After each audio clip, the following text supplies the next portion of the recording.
Ladies and gentlemen, esteemed guests and participants, welcome to Salin Lahi, Weaving the Threads of Diversity. To officially start our program, may we request everyone to please rise for the invocation and the singing of the Philippine National Anthem that will be presented through an audio-visual presentation.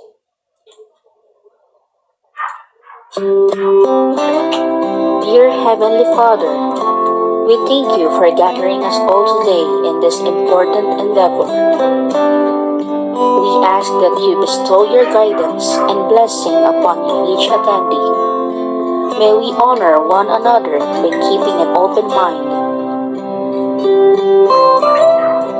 May we voice our truth and listen with an open heart. Bless everyone present today, that each may be able to share his or her contributions and gifts.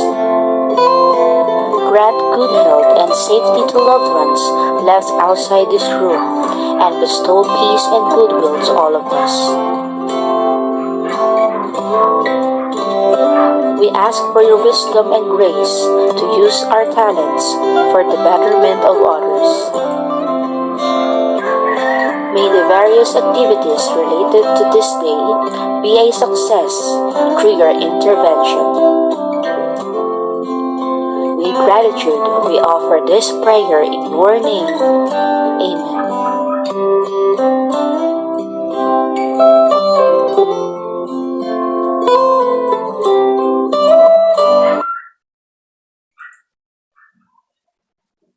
Wayang magiliw, basta silang nananag ng puso sa libing buhay.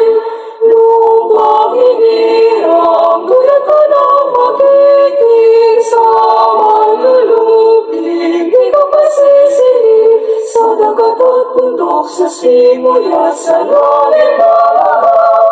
Ang ilagang tulad, awit sa paglayang minamahal. Mag-isap ng matang at mo'y tagumpay na naninilig. Ang bituing natarang niya, kailan pa may magdidilig. Lupa na araw, bakit pagsitaw mo ay langit sa piling mo? Aming ligaya ay nakamay marami, ang nagkakay ng langit sa'yo.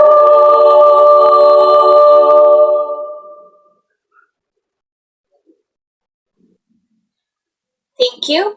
Please be seated and settle down.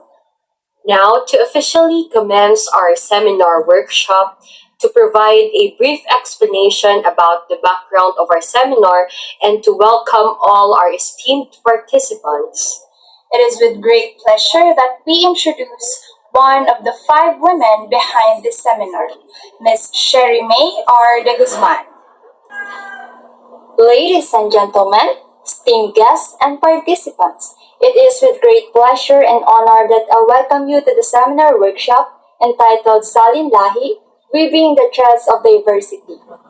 Today, we're gathered here to learn, celebrate, and honor the rich diversity of learners with additional needs, especially those who are gifted and talented, learners with difficulty seeing, and learners with difficulty hearing.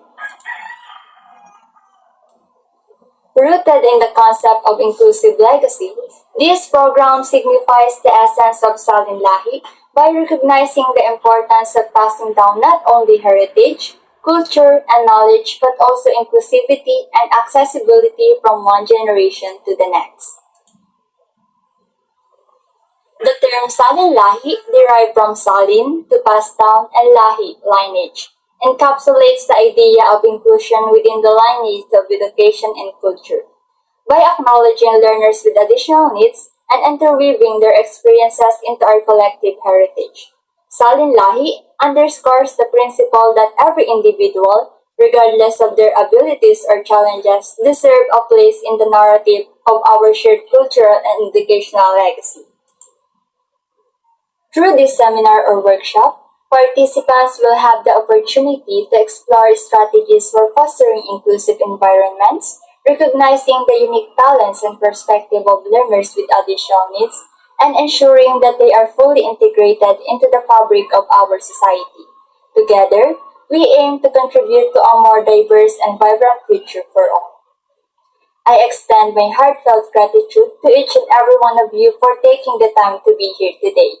Your presence and participation are invaluable as we embark on this journey of learning and collaboration. Throughout the event, I encourage you to actively engage with the material, share your insight and experiences, and collaborate with your fellow participants.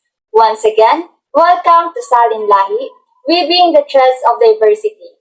May our time together be filled with learning, collaboration, and inspiration. Thank you. Thank you, Ms. De Guzman, for those inspiring words. As we delve deeper into the themes of inclusivity and diversity, we are honored to have a lineup of esteemed speakers who will guide us through the various aspects of this important topic. Growing up, she experienced being different from the usual kids at school, being more advanced both academically and intellectually. Her journey has led her to advocate for the needs of gifted learners, and today she's here to share her expertise with us. Please give a warm welcome to Attorney Micaela Lubay. Hello everyone, I hope you are all doing well. It is my pleasure to be here today.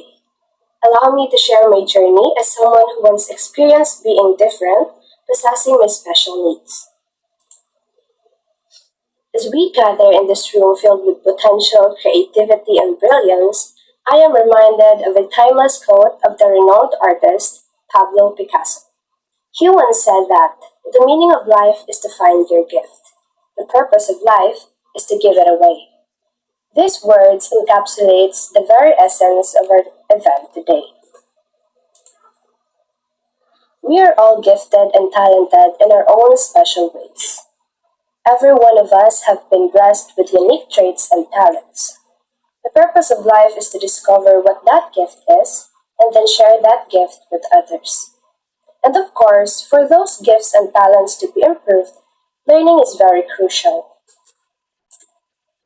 Learning do not only takes place at home or school. Learning can be done every day. This can happen in various settings and in different ways. Learning at times happens intentionally and with great effort, while there are situations where it happens almost effortlessly. As we all know, each individual possesses different learning paces. We can notice that in students, although they are in the same age, learning for some is quite challenging, while for others, it can just be a piece of cake. And with that, this particular event will be focusing on individuals with additional needs, including those who are gifted and talented. But before we delve deeper, let us know where this topic will revolve.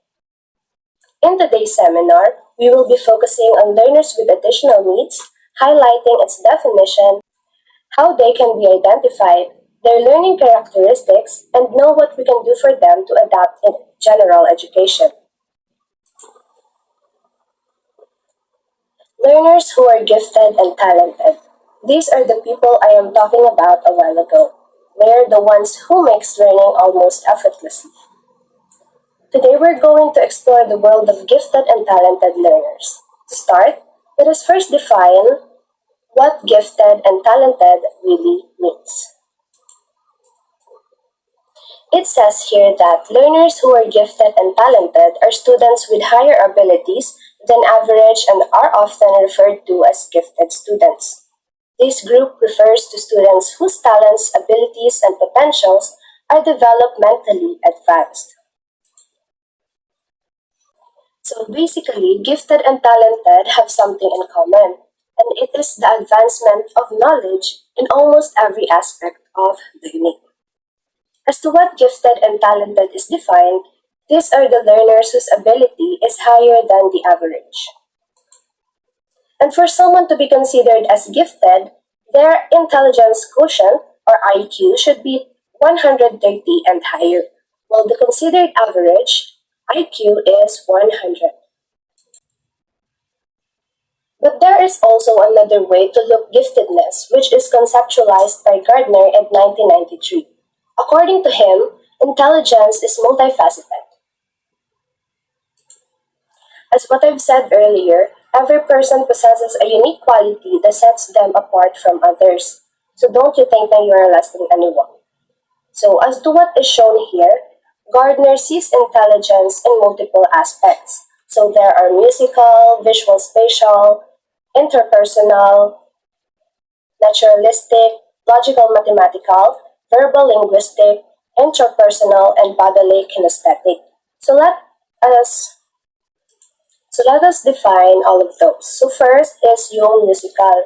So these are those people who have strong musical intelligence, are good at thinking in patterns, rhythms, and sounds. So they have a strong appreciation for music and are often good at musical composition and performance. With visual spatial naman, these are those people who are good at visualizing things. These individuals are those good with directions as well as maps, charts, videos, and pictures. While intrapersonal, ayan yung mga taong good at being aware of their own emotional states, feelings, and motivations. Next, yung pagiging naturalistic. So, this naturalistic, which is the most recent addition to Gardner's theory, according to him, these are those individuals who are more in tune with nature and are often interested in nurturing, exploring the environment, and learning other species. The next one is the logical mathematical intelligence. These are those people who are good at reasoning, recognizing patterns, and logically analyzing problems. So, these individuals tend to think conceptually about numbers, relationship, and patterns. While the linguistic verbal intelligence, these are those people who are able to use words well, both when writing and speaking. These individuals are typically very good at writing stories, memorizing information, and reading. The interpersonal intelligence, these are those people who are good at understanding and interacting with other people. These individuals are skilled at assessing the emotions, motivations, desire, and intentions of those around them. And last, yung bodily kinesthetic, these are those people who are said to be good at body movement, performing actions, and physical control. So, in order to capture the full range of abilities and talents that people possess, Gardner theorizes that people do not have just an intellectual capacity, have many kinds of intelligence. So, makikita nga natin dito, iba't iba yung klase ng intelligence according to Gardner. Now that we've known already what's the similarities of those two, let's now come to know their differences. So it says here that the term giftedness refers to students with extraordinary abilities in various academic areas. However, in talent, focuses on students with extraordinary abilities in a specific area. So for giftedness, for instance, a student excels in different subjects such as science and mathematics, while sa talented naman, for instance, yung student excels in the field of singing, dancing, or any other activities where a learner indulges. That's how giftedness and talented differs. Giftedness is having the extraordinary abilities in various academic areas, while talented focuses only on a specific area.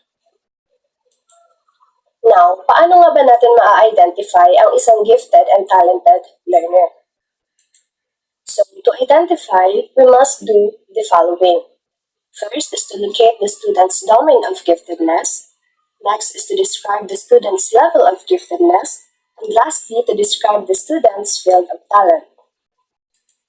The first step, which is to locate the student's domain of giftedness, merong kinonceptualize din si Gardner, which is the Gardner's differentiated model of giftedness and talent. So, it says here that it captures the differences between giftedness and talent. So, makikita natin dito, domains of giftedness are divided into two spheres, which is the mental and physical domain. Nakapaloob sa mental domain yung intellectual, being creative, social, and perceptual, whereas sa physical, nandito yung muscular and motor control. So through this, a person may locate whether what domain he or she belongs, if he is more gifted mentally or physically. Next, to describe the student's level of giftedness, the learner needs to be tested to identify their IQ. How? You may hire a licensed psychologist or psychometrician. So once the IQ is identified, they may use this level of giftedness to identify what level they're at. So for instance, the scientist Albert Einstein have an estimated IQ in the range of 160 to 190, which could classify him as profoundly gifted. But mind you, it is rare because only a small percentage of the population falls in this category. As we can see here sa prevalence, fewer than 1 to 1 million lang yung pwedeng magkaroon ng ganitong katilinuhan. Last is to describe the student's field of talent. Gagner defines competencies as the development of giftedness into a talent. A talent should demonstrate performance into the top 10% of the cohort or fields.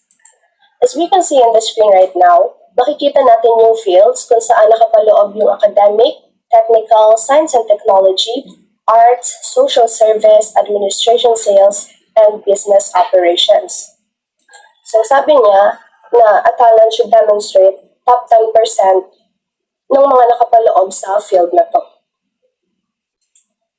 But it is important to note that a gifted student may be underachieving and therefore not performing in that top 10%. So this does not mean that they are no longer gifted. It just means that their giftedness has not fully developed into a talent yet.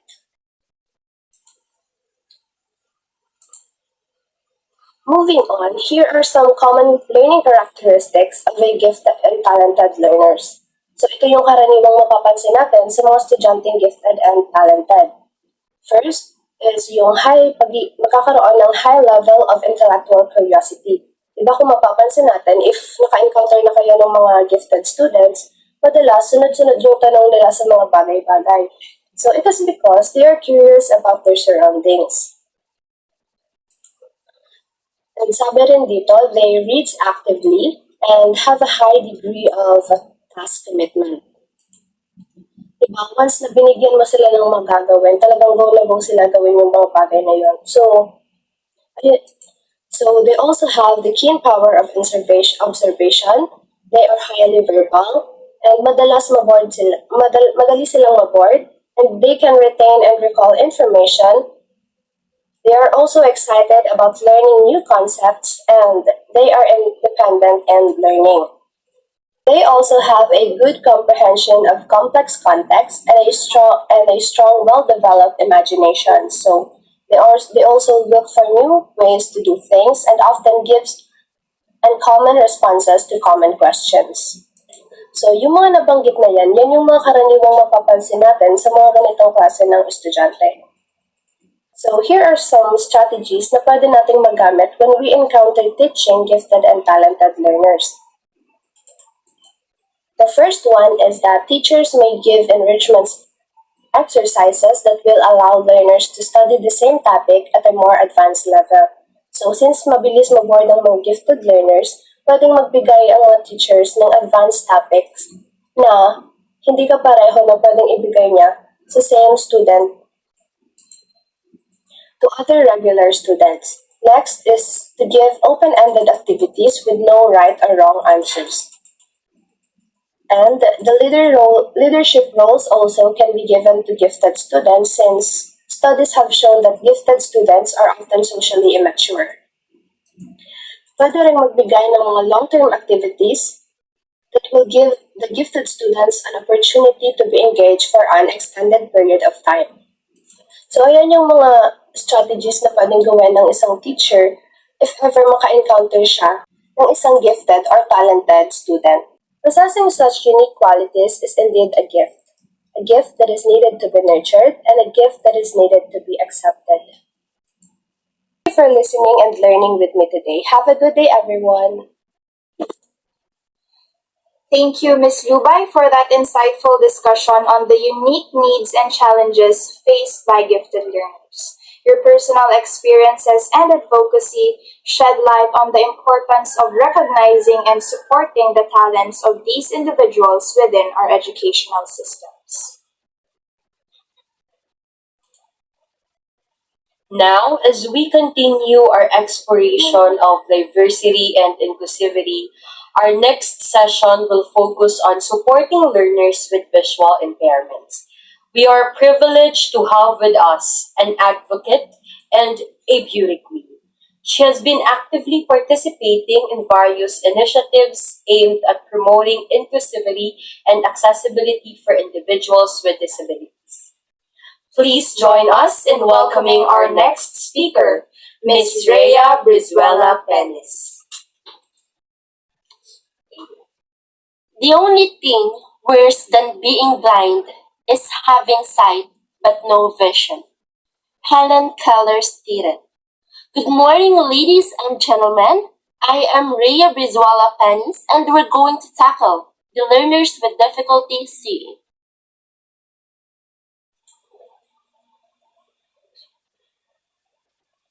Students in the classroom will exhibit different levels of clarity of eyesight or visual acuity. There may be some students with hampered or restricted vision, and learners with difficulty seeing are those with issues regarding sight that interfere with academics. The definition from Individuals with Disabilities Education Act or IDEA states that an impairment in vision that even with correction adversely affects a child's educational performance, which includes both partial sight and blindness. These students may need to have their eyesight corrected by wearing glasses or other optical devices. So in my case, I also have eye problems, so I wear glasses para makakita ako ng clearly. Kapag hindi ko suot yung glasses ko, feeling ko yung mga nasa harapan ko is mga plain na tao. What I mean is, nakikita ko lang yung suot nila, yung hair and shape ng face nila. However, yung eyebrow, nose, eyes, lips nila is parang nawawala. Ganon yung feeling. Yung plain na face lang talaga nakikita ko. And yung pagkakaroon ng eye problem for us na may difficulty in seeing is napakalaking disadvantage nun. May mga times kasi na kapag hindi ko suot yung glasses ko, kapag nag-a-approach sa akin or nag-hi sa akin sa malayo, hindi ko napapansin kasi hindi ko naman talaga nakikita. So, I have this friend, one time, nag-hi pala siya sa akin sa malayo. And then, nakatingin lang ako. Kasi ang nakikita ko is yung kamay na nag-wave. Hindi ko naman alam na sa akin pala siya nag-wave ng hand niya. So, that time, tinitigan ko lang yung kamay niya. Wala naman akong idea na friend ko pala yun. So, hindi ko naisip na mag-wave back ng hand pabalik. Kasi first of all, I have no idea na friend ko pala yun. And dahil nga hindi ko suot yung glasses ko, hindi ko makita kung kakilala ko ba yun o hindi. Kasi paano kung ibang tao pala yun, tapos nag-wave back ako? E di iba yung iisipin ng ibang tao. So, ang ending is mapapahi ako. So, kinabukasan, kinausap ulit ako ng friend ko. And sabi niya sa akin, bakit daw hindi ko man lang siya pinansin? And pinaluwanag ko naman sa kanya na hindi ko naman talaga alam na siya pala yun. So, very disadvantage yung pagkakaroon ng eye problem para sa amin. Kasi minsan, magiging cause pa yun ng conflict between our friends.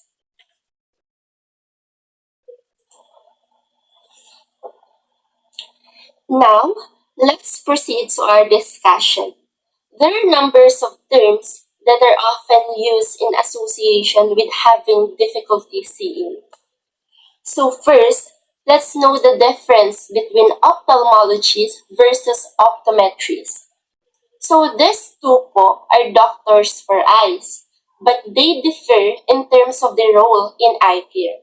So ophthalmologists, they are eye special with advanced medical and surgical training. So in other words po, si ophthalmologists, they are specialists in surgery in the eye. So for example, if malala na yung eye problem mo, so si ophthalmologist po ang pupuntahan ninyo. But then, optometrists naman on the other hand, they are the provider of primary eye care, vision exams, and lens prescription. So kapag magpapa-check up po kayo ng eyes and magpapa-eyeglass, si optometrist po ang pupuntahan ninyo. So gets na po ba ang difference ng ophthalmologist and optometrist? So dahil alam niyo na yung pagkakaiba nun, let's now define what is visual acuity. So visual acuity is the measure of the ability of the eye to distinguish shapes and the details of objects at a given distance. So, nung high school po kayo, may nag-visit na ba sa school niyong optometrist? Yung nagbibigay ng free eye checkup and eyeglasses? So, nung high school kami, may nag-visit sa aming optometrist. And then, pinapunta sa covered court yung mga students. And then, may mga ni-ready silang eye chart. Tapos, papapilahin bawat student na gusto magpa-eye check-up. So, yung layo namin sa chart is about 20 feet. And then, ipapa-recite sa amin bawat letter na nasa chart. Tapos, titignan kung mababasa namin o hindi. And after nung test, pumili sila ng mga students na mabibigyan ng free eyeglasses. So, kapag magpapa-check up naman kayo sa optical clinic, hindi na need na 20 feet yung layo sa chart. Like in my case, nung 2022, nakaramdam ako nung pananakit ng ulo, especially yung eyes, and hindi ko ma-explain yung sakit. Kaya I decided na magpa-check up sa optical clinic. And sinabi ko yun sa parents ko na grabe na yung pananakit ng ulo ko tapos parang nahihilo ako that time. Kaya pumunta agad kami sa optical clinic which is sa Legazpi. Yung EO branch sa SM Legazpi. So nung nandun na kami, may pinasuot sa aking eyeglasses which is yung nasa picture, kung makikita nyo. Ganito siya. Yan. Yung eyeglasses na yon, ini-insertan pa yon ng glass. So, pumili yung optometrist ng eyeglass, tapos yung nasa left is nakatakip. Nung okay na, nag-start na din yung test. May parang monitor sila. And then, andun yung Snellen eye chart. May mga nagpa-flash na letters, tapos tatanungin ako ng doctor if nakikita ko ba ng malinaw o hindi. So, after that, yung left eye ko naman, pumili ulit sila ng piece of glass, tapos pinarecite ulit sa akin yung Snellen eye chart. Nung okay na lahat, pinalabas muna ako ng optometrist, suot yung glass, and then pinalakad-lakad muna ako if okay na daw yung glasses sa akin.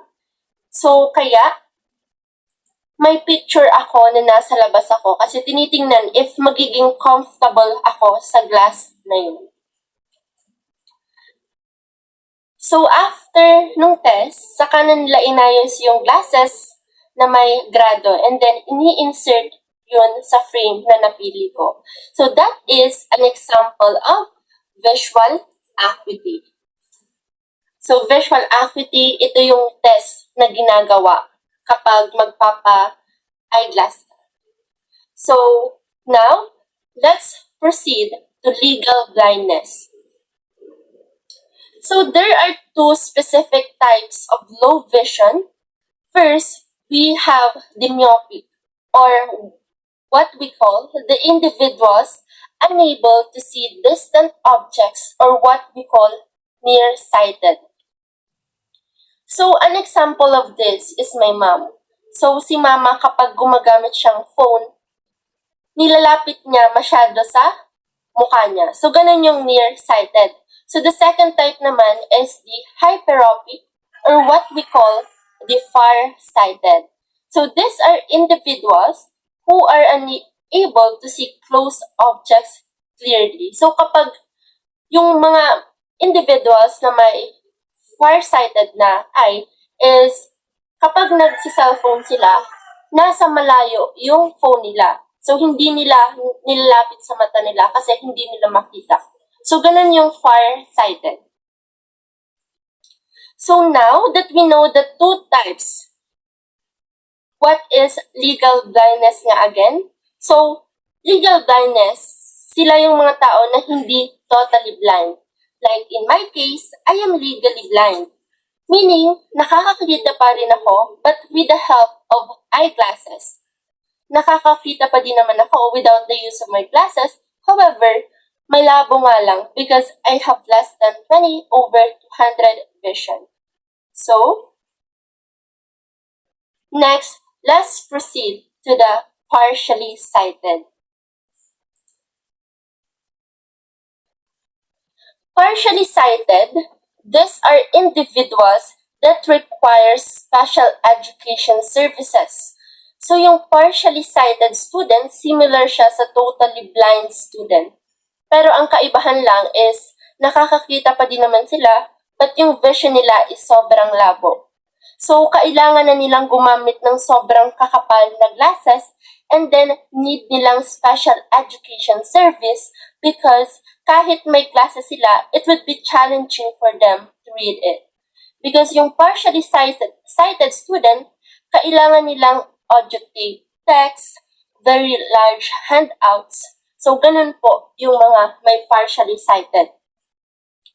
So, I have this classmate nung senior high school ako. Partially sighted siya.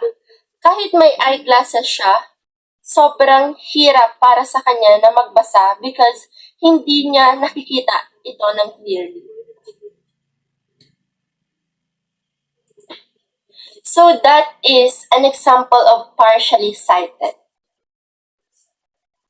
So this is an example of Snellen eye chart. So now, let's proceed to the identification. Learners with difficulty seeing often have physical signs such as crossed eyes, squinting, eyes turned outwards, and we're going to tackle it one by one. So, crossed eyes, it is a condition in which both eyes do not look at the same place and at the same time. It is also called as strabismus. So, yung crossed eyes po is yung eyeball niya and pupil is sa isang eye is normal.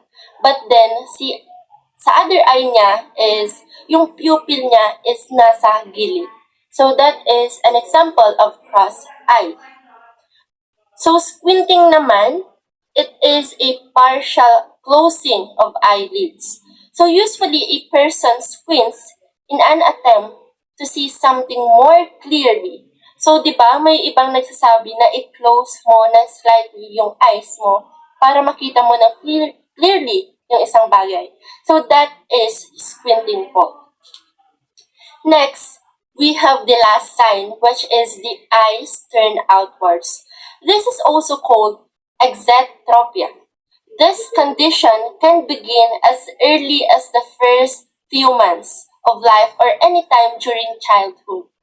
This is similar to crossed eyes. They may also be clumsy, usually bumping into objects which causes them to fall down. They like to sit near the instructional materials or at times would stand up and go near the visual aids. Learners with difficulty seeing may also show poor eye-hand coordination. This can be seen in their handwriting or poor performance in sporting activities.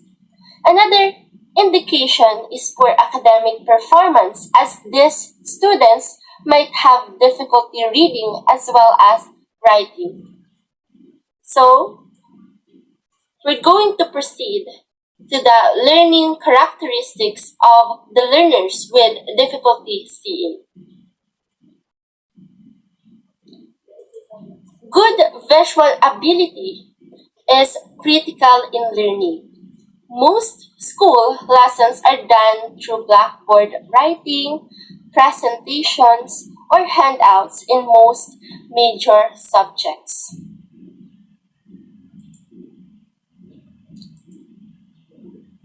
Visual impairments, whether mild, moderate, or severe, affect the student's ability to participate in normal classroom activities.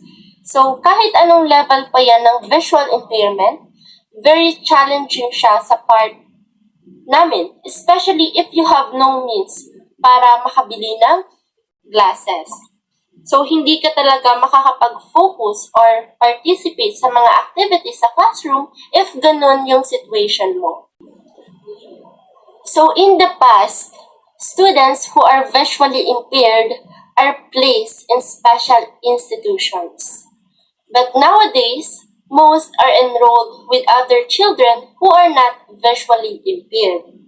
So, siguro kung nabuhay agad kami sa past, siguro iba yung school na pinapasukan namin.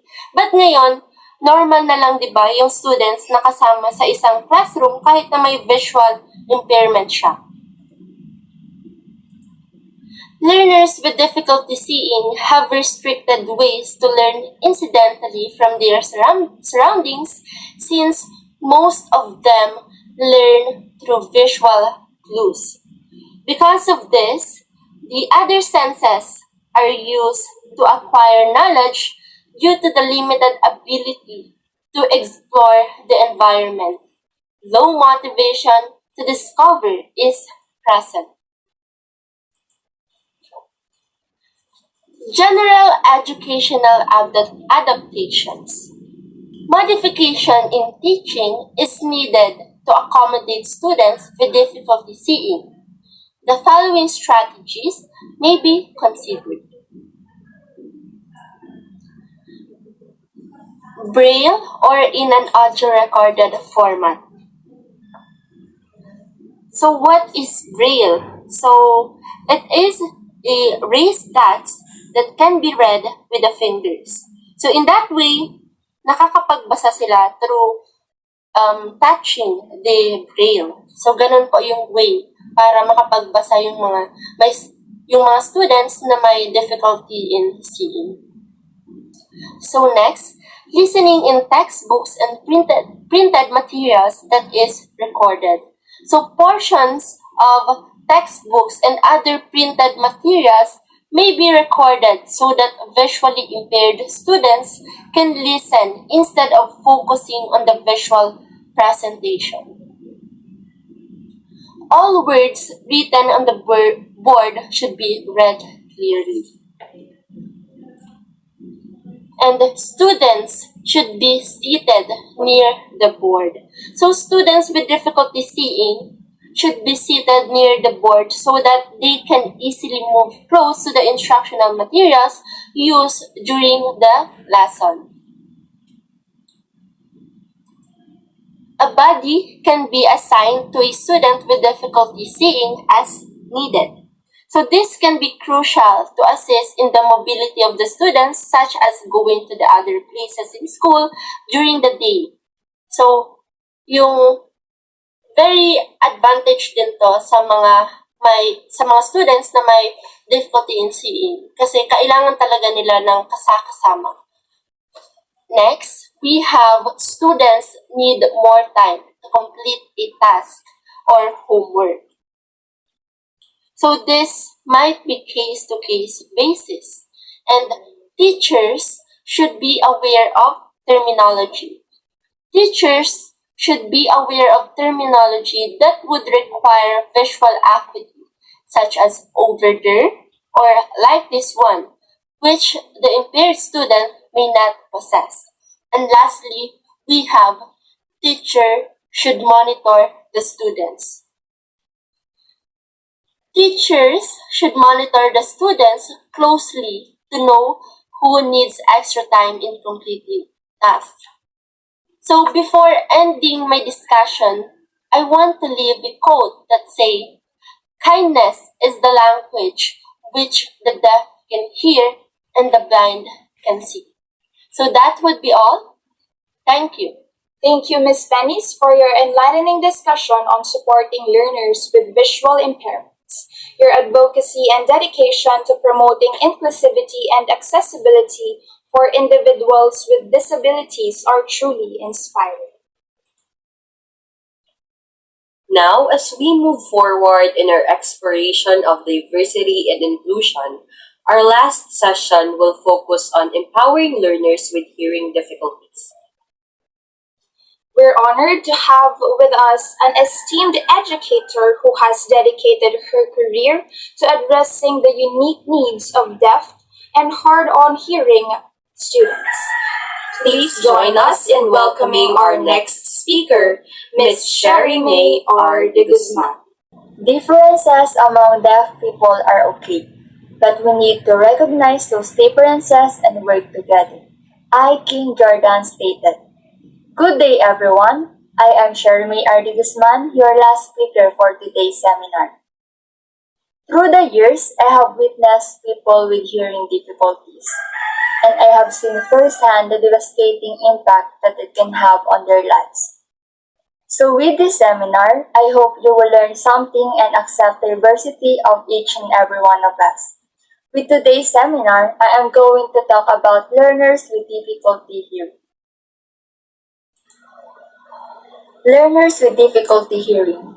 This refers to students with an issue regarding hearing that interferes with academics. The definition from Individuals with Disabilities Education Act, or IDEA, defines it as an impairment in hearing, whether permanent or fluctuating, that adversely affects a child's educational performance but is not included under the definition of deafness. So deafness is considered when hearing loss is above 90 decibels. A hearing loss below 90 decibels is called hearing impairment. So from the definition itself, this refers to students or learners that have minimal or major issue with their hearing which can affect their academic performance. So it says here that deafness is considered when hearing loss is above 90 decibels, while a hearing loss below 90 decibels is called hearing impairment. So if you don't know what is decibels, it is a unit for measuring the loudness of sound. So what is the difference between deafness and hearing impairment? According to its definition here, hearing impairment are the people who are not able to hear as well as someone with normal hearing, while deafness occurs when a person cannot understand speech through hearing even when sound amplified. The main challenge of hearing impaired students is communication, since most of them have varying ways of communicating. The factors affecting the development of communication skills include intelligence, personality, the degree and the nature of deafness, and the residual hearing, family environment, and the age of onset. So people with hearing difficulties are having a hard time to communicate with others, unlike normal people without hearing difficulties. To identify learners with difficulty hearing, observe a student and see if he or she does the following items below. So first is speaking loudly. So what do you think is the reason why they are speaking loudly? It is because they can hear themselves even they talk in normal voice. Next is positioning ear toward the direction of the one speaking. So they do this to hear the speaker loud and clear. Third is asking for information to be repeated again and again. So people with hearing difficulties are asking information repeatedly because they can't hear the speaker well. That's why it's hard for them to absorb and follow the information given by the speaker. Fourth is delayed development of speech. Most learners with difficulty hearing are delayed in speech because they can't hear sounds clear and loud. That makes them having a hard time to communicate with others. Also, watching the face of the speaker intently. So, watching the face of the speaker intently because they are too focused to hear the information from the speaker, unlike with normal people who can hear it effortlessly. Favoring one ear. They do this to hear the speaker loud and clear, as I have said earlier. Not responding when called. People with hearing difficulties may not respond when they are being called because they can't hear sound well. Next, has difficulty following directions. Like what I said earlier, learners with hearing difficulties are having hard time following the direction, especially when the information is given verbally. So for learners with hearing difficulties, it's best to give the direction in written format. Next, does not mind loud noises. They are unbothered with loud noises because for them the sound amplified is just normal. Last but not the least, leaning close to the source of sound. So they do this to absorb the information clearly from the speaker. To move forward, we also have the learning characteristics. Since much of learning is acquired through hearing, students with hearing problems have deficiencies in language and in their experiences. Since they may miss out on daily conversations, they may miss crucial information that non-hearing impaired students learn incidentally. Most learners with difficulty hearing use various methods of communication. The most common is the use of hearing aids combined with lip reading. These students are referred to as oral since they can communicate through speech as opposed to sign language. They might have delayed communication skills since the development of vocabulary is slower. So interacting with students can be a challenge, so they prepare to work on their own. Some hearing impaired students use note takers in class since it is difficult to lip read and take notes simultaneously. If you are not familiar with hearing aids, it is a small device that fits in or on the ear worn by partially deaf person to amplify sound. Moreover, we have the general educational adaptations. So there is an assumption that the only adjustment for hearing impaired student is to make all instructional materials and technique in written format. These are the other ways to adapt to hearing impaired student. First, teachers should help students with difficulty hearing to use the residual hearing they may have. Not all the time dapat nakaritten yung mga instruction. Sometimes, need din gamitin yung residual hearing ng mga learners para mas ma-enhance nila ito and also to avoid na maging dependent na sila sa written format of receiving information. Second, teachers should help students develop the ability for speech reading or watching other lips, mouths, and expressions. As I have said earlier, need ng mga teachers tulungan ang mga learners with difficulty hearing to enhance their hearing abilities. Third, teachers should be mindful to pace the class at all times when presenting information while ensuring that the students with difficulty hearing sit near them. So, dapat daw maging observant ang mga teachers na harapin ang class sa lahat ng oras sa pag-present ng information. Dapat, as a teacher, minimake sure na lahat is nakakasabay sa klase, especially yung mga learners with difficulties. Fourth, exaggerating the pronunciation of words should not be done for it just make it difficult for the student with difficulty hearing. So, sabi dito, dapat yung pag-pronounce ng mga words is clear and understandable, especially for learners with difficulty hearing, para mas ma-absorb nila yung information. Next, directions as well as important parts of the lesson should always be written on the board. So, the direction is always need na written on the board and not always verbally given para makasabay yung mga learners with difficulties sa class. Also, written or pictorial directions instead of verbal directions may be given. So, it says here na mas effective ang pagbibigay ng pictorial or written instructions to help na mas maintindihan ng mga learners with hearing difficulties yung mga information na needed. Next, steps to an activity may be physically acted out instead of verbally given.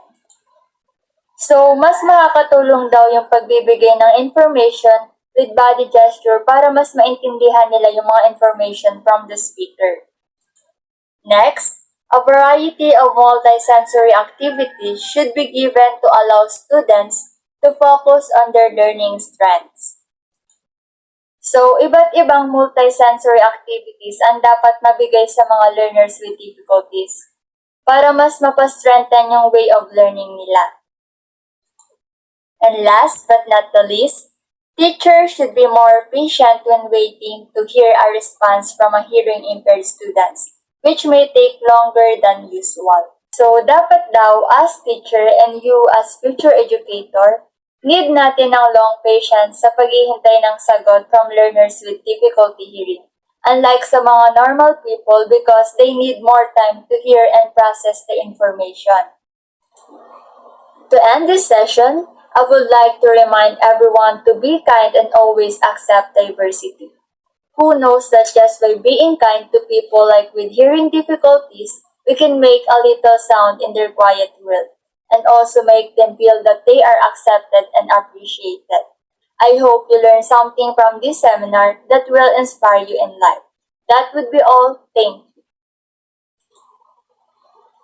Thank you, Ms. De Guzman, for your insightful discussion on empowering learners with hearing difficulties. Your dedication to addressing the unique needs of deaf and hard of hearing students is truly remarkable. Now, as we reflect on the enriching discussions we've had throughout the day, let us remember that inclusivity and diversity are not just buzzwords, but essential principles that should guide our actions and decisions in education and beyond. We hope that today's seminar has provided you with valuable insights, strategies, and inspiration to create a more inclusive learning environments and ensure that every learner, regardless of their abilities, feels valued and supported. Before we conclude, we would like to extend our heartfelt gratitude to all our speakers and participants who have contributed to the success of this event. Remember, the journey towards inclusivity and diversity is ongoing, and it requires continuous effort and commitment from us all. Let us continue to weave the threads of diversity in our communities and embrace the richness of our collective heritage.